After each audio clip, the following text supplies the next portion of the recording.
Bentrovati. Con un intervento sul Fatto Quotidiano, Nando Dalla Chiesa ha raccontato una storia davvero imbarazzante nel totale silenzio delle istituzioni. Ve la riporto per sommi capi. Un presunto boss dell''ndrangheta calabrese, Giulio Lambada, è stato condannato dalla Corte d'Appello di Milano a 14 anni di reclusione. Secondo i magistrati, questo Lambada è un esponente di punta della famiglia mafiosa imparentata con quella dei Valle, che da decenni la fa da padrona nella Lombardia meridionale. Ebbene, dopo essersi beccato in appello 14 anni per mafia, una perizia ha stabilito che questo Lambada non ha proprio piacere di stare in carcere. Poverino, non la sopporta. Non sopporta la vista delle divise, non può stare nemmeno nell'infermeria perché nemmeno i camici bianchi sopporta. Potrebbe perfino uccidersi alla vista di un camice. È incompatibile con qualunque tipo di detenzione. Dunque,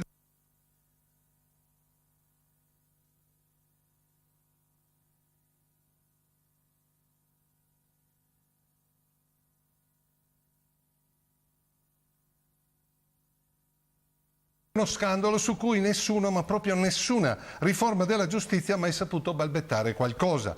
La mafia ha sempre potuto contare su medici e psichiatri che per soldi o misericordia, e io aggiungerei anche per paura, hanno accertato che i boss affidati al loro giudizio fossero incompatibili con la detenzione, per cui magistrati, poliziotti, carabinieri che indagano, giudicano e rischiano la pelle per lo Stato, assieme ai cittadini che fanno parte della giuria popolare e decidono coraggiosamente di condannare, poi dei medici, anch'essi pubblici ufficiali, mandano all'aria qualsiasi punizione che lo Stato infligge loro.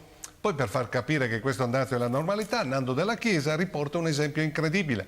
Qualche anno fa un oculista ragusano della clinica Moggeri di Pavia, Aldo Fronterré, certificò che il capo dell'ala militare dei Casalesi, Giuseppe Setola, era affetto da una grave malattia inoperabile agli occhi e avrebbe potuto portarlo alla cecità. Setola uscì così dal carcere ed ebbe gli arresti domiciliari, da cui scappò per tornare in Campania, dove seminò il terrore, uccidendo 18 persone, tra cui imprenditori e commercianti che avevano testimoniato contro di lui.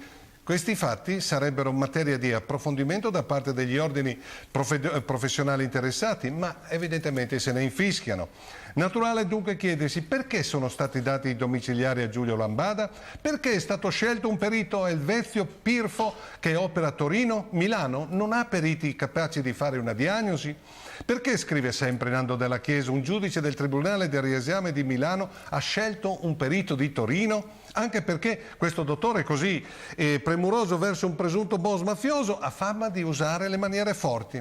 In una perizia ha scritto di un'anziana signora torinese che non vi erano dati certi sul fatto che nella sua adolescenza avesse subito eventi sostanziali o psicosociali avversi o dinamiche familiari da lei vissute come negative. A questa signora a 17 anni i nazisti le avevano semplicemente sterminato la famiglia durante un rastrellamento.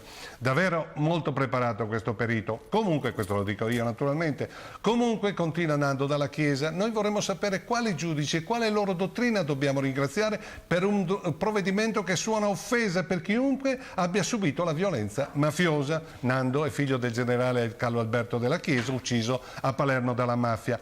Noi vorremmo conoscere il loro nome per dare un senso a questa storia maledetta, perché dietro c'è il disagio di chi sa che la vicenda dei Lambada è zeppa di giudici, avvocati e finanzieri accusati e in qualche caso condannati per corruzione. Per cui si pone la domanda: il Consiglio Superiore della Magistratura e il Ministro della Giustizia staranno ancora alla finestra a guardare? E poi ci sarà qualcuno che chiederà una controperizia per Lambada? Oppure, chiude malinconicamente Nando Dalla Chiesa, la Lombardia tra Cassazione e Magistratura giudicante e condannata a diventare la Sicilia degli anni 70? Questo coraggioso articolo, che riporta nomi e fatti concreti, dovrebbe essere degno della massima considerazione da parte delle istituzioni, che evidentemente rimangono silenzi. È evidente che in questa storia c'è qualcosa che non quadra, ma forse la casta padrona è fedele al detto popolare: cane non mangia cane. Per cui tutti zitti e mosca, tanto il cittadino dimentica in fretta. Ci sentiamo giovedì prossimo.